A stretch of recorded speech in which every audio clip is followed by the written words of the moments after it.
ଜୀବନ ସାରା ଶାନ୍ତିରେ ଆଉ ଖୁସିରେ ରହିବାକୁ ହେଲେ ଲଭ୍ ପଛରେ ନ ପଡ଼ି ନିଜ କ୍ୟାରିୟର ପଛରେ ପଡ଼ିବା ନିହାତି ଆବଶ୍ୟକ। କ୍ୟାରିୟର ପଛରେ ପଡ଼ିଲେ ସମୟ ଆସିବ, ଲଭ୍ ଆପେ ଆସି ଆପଣଙ୍କ ପଛରେ ପଡ଼ିବ। କାହା ଦୁଃଖ ଦେଖି ଆହା କହୁଥିବା ମଣିଷ, କାହା ଦୁଃଖରେ ଦୁଃଖୀ ହେଉଥିବା ମଣିଷ ବହୁତ କମ୍ ମିଳନ୍ତି। ଏପରି ମଣିଷକୁ ସର୍ବଦା ସାଥିରେ ରଖନ୍ତୁ, କାରଣ ଏପରି ମଣିଷ କୌଣସି ଦାମୀ ଉପହାର ଠାରୁ ବି କମ୍ ନୁହନ୍ତି। ନିଜର ହାତରେଖା ଦେଖି ଭବିଷ୍ୟତ କ'ଣ ହେବ ଭାବ ନାହିଁ, କାରଣ ଯେଉଁ ଲୋକମାନଙ୍କର ହାତ ନାହିଁ ସେମାନଙ୍କର ମଧ୍ୟ ଭବିଷ୍ୟତ ଅଛି। ତେଣୁ ନିଜ କର୍ମ ଉପରେ ବିଶ୍ୱାସ କର, ହାତର ରେଖାକୁ ନୁହେଁ।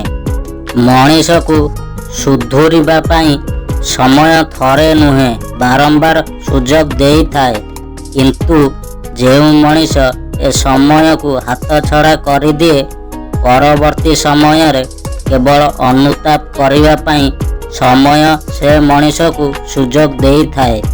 ଅଭାବ ବେଳେ ଲୁଣ ଭାତ ଖାଇ ଶୋଇଯିବ ପଛକେ ନିଜ ଲୋକ ପାଖରେ କେବେ ବି ହାତ ପତେଇବ ନାହିଁ, କାରଣ ଯେତିକି ଦେବେନି ସେତିକି ଡବଲ କହି ବୁଲିବେ। ମନୁଷ୍ୟ ଯେପରି କର୍ମ କରେ ଈଶ୍ୱର ତାକୁ ସେଇଭଳି ହିଁ ଫଳ ଦିଅନ୍ତି। ଏହି ବ୍ୟବସ୍ଥା ବାହାରକୁ ଯାଇ ଈଶ୍ୱର ନିଜ ଇଚ୍ଛାରେ କାହାକୁ କର୍ମଫଳ ଦେଇପାରନ୍ତି ନାହିଁ, ବରଂ ଜୀବର କୃତ କର୍ମ ଅନୁସାରେ ହିଁ ଈଶ୍ୱର ତାକୁ ଫଳ ଦେଇଥାନ୍ତି। ଶ୍ରୀକୃଷ୍ଣ କୁହନ୍ତି, କ୍ରୋଧ ଖରାପ ହୋଇଥାଏ, କିନ୍ତୁ ଦରକାର ସମୟରେ କ୍ରୋଧିତ ହେବା ଜରୁରୀ ହୋଇଥାଏ।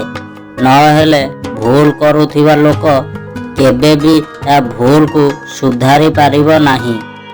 ଆଜିର ଅନୁଚିନ୍ତା, ଯାହାର ମନ ପବିତ୍ର ଥାଏ ସେ ଈଶ୍ୱର ନ ପୂଜିଲେ ମଧ୍ୟ ଈଶ୍ୱରଙ୍କ କୃପା ତା ଉପରେ ରହିଥାଏ, ଆଉ ଯାହାର ମନ ଅପବିତ୍ର ଥାଏ ସେ ଈଶ୍ୱରଙ୍କ ମୂର୍ତ୍ତି ପାଖରେ ରଖି ପୂଜା କଲେ ବି ସେ ଭକ୍ତିର କୌଣସି ମୂଲ୍ୟ ନଥାଏ।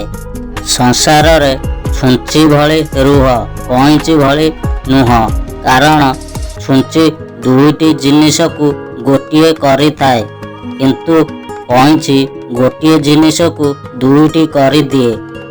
ଲାଜକୁଳି ଲତାକୁ ଆଘାତ ଦେବା ପୂର୍ବରୁ ସେ ହାର ମାନିଯାଏ, କାରଣ ସେ ଜାଣିଛି ଆଘାତ ଦେଉଥିବା ଲୋକଠାରୁ ସହି ଯାଉଥିବା ଲୋକଟି ମହାନ ଅଟେ।